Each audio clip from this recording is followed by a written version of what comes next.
Bismillahirrahmanirrahim. Assalamu alaikum. My luckiest and happy audience, how are you?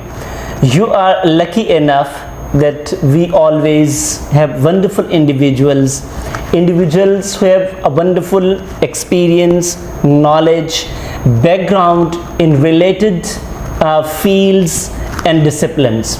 So today we have another wonderful individuals who is serving in government sector as an entomologist. और उनकी अगर हम degrees की बात करें तो ये जैसे कि मैंने कहा ही इज़ अ डॉक्टर, तो he is PhD in wild life and ecology from UVAS university. जी UVAS. Sir doctor Mohammad Munib, he is with us or he is going to share his academic and work experiences with you guys.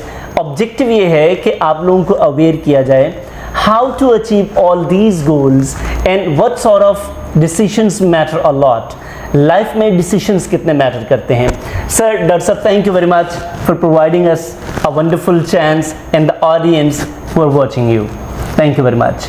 Sir सबसे पहले ये बताइएगा कि आपने जो अपने academics, आपने डॉक्टरेट की डिग्री हासिल की साइंसेस में की, इसके लिए आपको मुबारकबाद दी क्योंकि बहुत कम उम्र में आपको अल्लाह ने ये एजाज़ दिया. Thank you sir.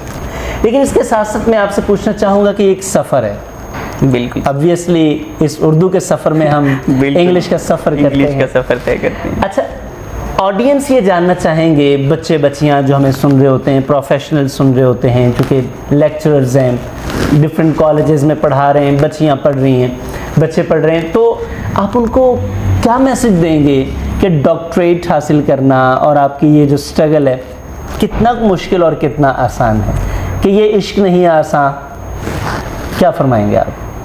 जी, सबसे पहले तो मैं आपका शुक्रगुजार हूँ कि आपने मुझे एक मौका दिया मैं लोगों तक अपना जो मैसेज है वो कन्वे कर सकूँ. इसमें सर कोई दूसरी राय नहीं है. जब भी हम कोई सफ़र स्टार्ट करते हैं तो उसमें मुश्किलात पेश आती हैं. एग्जैक्टली. जितना बड़ा आपका गोल होगा, जो मुश्किलात हैं वो भी उतनी ही बड़ी होंगी. लेकिन ये जो मुश्किलात हैं, ये जो आपकी स्ट्रगल है, मैं समझता हूँ कि ये आपको मजबूत करती है. ऐसा ही है. जितनी ये ज़्यादा आएंगी ये आपको मजबूत करेंगे और आपको एक बड़ी मंजिल के करीब ले जाएंगे. तो मैं समझता हूँ कि लोग किसी भी इलाके से ताल्लुक़ रखते हों, किसी भी तरह के मसाइल हों, चाहे जितने भी उनके पास काम वसाइल हैं, अगर वो स्ट्रगल करते हैं, अपनी कोशिश को जारी रखते हैं, अपने वसाइल को और अपने मसाइल को मैनेज करते हैं, तो वो अपनी जो मंजिल है, अपना जो गोल है, वो उसे बड़ी आसानी से हासिल कर सकते हैं. मुश्किलात आएंगी नो डाउट, लेकिन वो वक्त के साथ साथ मैनेज हो जाती हैं और मंजिल आपको मिल जाती है. यानी कि आपका ये कहना है स्टूडेंट्स को, लेक्चरर्स को, जो भी आपको देख रहा है, जो अपने करियर को एडवांस करना चाह रहे हैं, कि अगर आप कंसिस्टेंट और डिटर्मिन्ड हैं. बिल्कुल सर. अगर आप में परसिस्टेंस है तो फिर यकीनन मंजिल आपके कदमों के नीचे. बिल्कुल, मंजिल आपसे दूर नहीं है. वो मंजिलें बहादुरों का इस्तकबाल करती हैं. बिल्कुल सर. आपका ये कहना है कि बहादुर बन के लगे रहें. Thank you. डॉक्टर साहब, आप माशाल्लाह 17th ग्रेड में, चूँकि बड़ी अलरिंग जॉब्स होती हैं पाकिस्तान, हम ऐसे इकोनॉमिक क्राइसिस में रहते हैं, तो यहाँ पे गवर्नमेंट जॉब्स ये ऐसा लॉलीपॉप है कि हर कोई चाहता है कि हमारे पास ये हो. ऑब्वियसली अल्लाह ताला की नेमत है. जॉब कोई भी है, रिस्क जहाँ से आता है आपको उसकी कदर करनी चाहिए. आप एंटोमोलॉजिस्ट के तौर पे काम कर रहे हैं, 17th ग्रेड में ऑफिसर हैं. आप हमारे ऑडियंस को कैसे बताएंगे कि ये आपने कैसे जॉब हासिल की, कितनी मेहनत आपको करना पड़ी और ये कैसे कर सकते हैं? बिल्कुल सर. मैं सर समझता हूँ कि आपको बोल्ड डिसीजन लेने चाहिए. जब भी आपने कोई मंजिल हासिल करनी है, उसके लिए आपको बड़े और जो बोल्ड स्टेप हैं वो लेने चाहिए. तो मेरे सामने भी था, जब मैंने ये इंटरव्यू दिया तो मेरे सामने लेक्चर की जॉब भी थी और एंटोमोलॉजी की जॉब भी थी. दोनों के जो इंटरव्यूज़ हैं वो मैंने सेम टाइम में दिए. तो मगर मैंने ये समझा कि मेरे लिए ये ज़्यादा इजी है, क्योंकि लेक्चर में तकरीबन सभी लोग जाते हैं, सभी की कोशिश भी होती है, पहले मेरी भी थी लेकिन मैंने सोचा कि समथिंग न्यू, कुछ जो है वो नया होना चाहिए, जिसमें लर्निंग हो, एक नया पॉइंट हो, जिससे हम प्रैक्टिकल एक्सपीरियंस। बिल्कुल, आमतौर पे जैसे हम बच्चों की एक रूटीन सेट होती है लोगों की कि हमने डॉक्टर बनना है, हमने टीचर बनना है, जी जी। या हम उससे ज़रा थोड़ा सा बाहर निकलते हैं तो हमने टीचर बनना होता है। एग्जैक्टली ऐसे ही। तो वो थोड़ा सा मेरा ये था कि इसको चेंज किया, इसलिए मैंने इस फील्ड को ज्वाइन किया, चूज़ किया इसको, और फिर मैं इस पे रुका नहीं, मतलब जो स्ट्रगल है वो कंटिन्यू रखी, अपनी जो स्टडी है वो भी जारी रखी, क्योंकि जब हम आमतौर पे होता है लोग ना स्टेबल हो जाते हैं, रुक जाते हैं, स्टैटिक हो जाते हैं ना, स्टैटिक हो जाते हैं, और वो फिर उससे कोशिश तो वो करते हैं लेकिन उस लेवल की नहीं होती, जैसे एक बंदा कश्तियाँ जला के चला जाता है ना कि मैंने ये करना है। तो मैंने ये स्ट्रगल जो है वो कंटिन्यू रखी और कभी भी इस पर सेटिस्फाइड नहीं रहा, इससे जो बेहतरी की कोशिश है वो भी कंटिन्यू है माशाल्लाह, और इंशाल्लाह सर ये जारी रहेगी। Really wonderful. यानी कि आपका ये कहना है कि अगर आपको कुछ बच्चे और बच्चियाँ ऐसी होती हैं जिनको ग्रेजुएशन के बाद कोई ना कोई जॉब मिल जाती है, दे बिकम सेटिस्फाइड कि यार इनफ इज इनफ, आखिर में हमने करनी तो जॉब ही है, आगे पढ़ के हमने क्या करना है। सो आपका ये कहना है कि आपकी पढ़ाई और आपकी जॉब, इन दोनों का आपस में जो आप इक्विवेलेंस बनाते हैं वो नहीं है। आपको जॉब एक मिली है तो आपको आगे बढ़ना चाहिए, यानी कि पढ़ना भी चाहिए और बढ़ना भी चाहिए। वो ब्रायन ट्रेसी बड़ी खूबसूरत बात कहते हैं, वो कहते हैं कि to earn more you must have to learn more. अगर आप ज़्यादा कमाना चाहते हैं तो भाई ज़्यादा और सीखिए, इसके अलावा आपके पास कोई ऑप्शन नहीं है। अब सीखने की सेंस ये है कि लाजमी नहीं है कि आप सिर्फ किताबें पढ़ें, आप कोई स्किल सीख लें, लेकिन you have to learn more. If you want to earn more you have to learn more. So ये आप इस पैशन पे लगे हुए हैं, अल्लाह आपको बहुत ज़्यादा कामयाबियों से नवाजे। मेरा आखिरी क्वेश्चन है डॉक्टर साहब आपसे, देखें आप एक बड़े ओहदे पे फाइज हैं आज माशाल्लाह, द टॉप मोस्ट डिग्री आपके पास है। डॉक्टर साहब फैसले के हवाले से आप क्या कहेंगे, बच्चों को करियर के चुनाव के हवाले से कैसे आपको कौन सी मुश्किलात आई, और आप ऑडियंस को क्या बताना चाहेंगे कि आप अपना फैसला ठीक करें, वरना फासले बड़े बढ़ जाएंगे। फासले बढ़ जाएंगे जी। मैं सर आपकी बात से मुत्फिक हूँ। हमारे यहाँ ये बड़ा एक ना फुकदान है इस चीज़ का, हम ना बोल्ड डिसीजन लेने से घबराते हैं।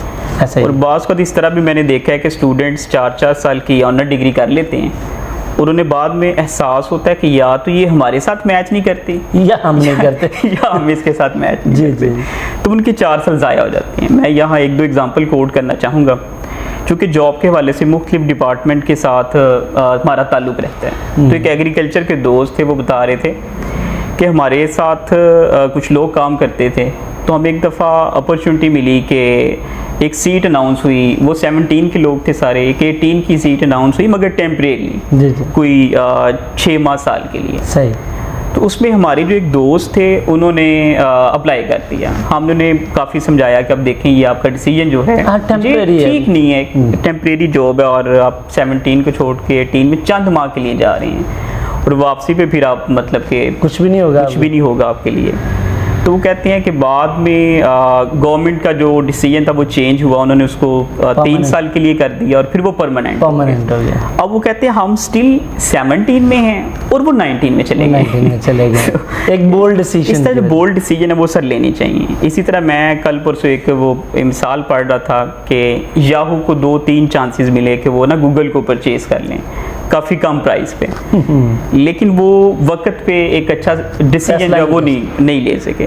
तो वो फिर कुछ अरसे के बाद उनको फिर एक और मौका मिला जब गूगल ने ऑफ़र की कि आप हमें सेल कर दें, तो वो उन्होंने फिर सेल भी नहीं किया और 2017-18 में जाके उन्होंने वो जो अपनी कंपनी थी, जो अपना इंस्टीट्यूशन था, वो बड़े कम पैसों में सेल कर दिया और उससे कई साल पहले गूगल 3-4 गुना ज़्यादा ऑफर कर रहा था कि आप हमें सेल कर दें, लेकिन तब तक गूगल ने उनको गूगल कर दिया।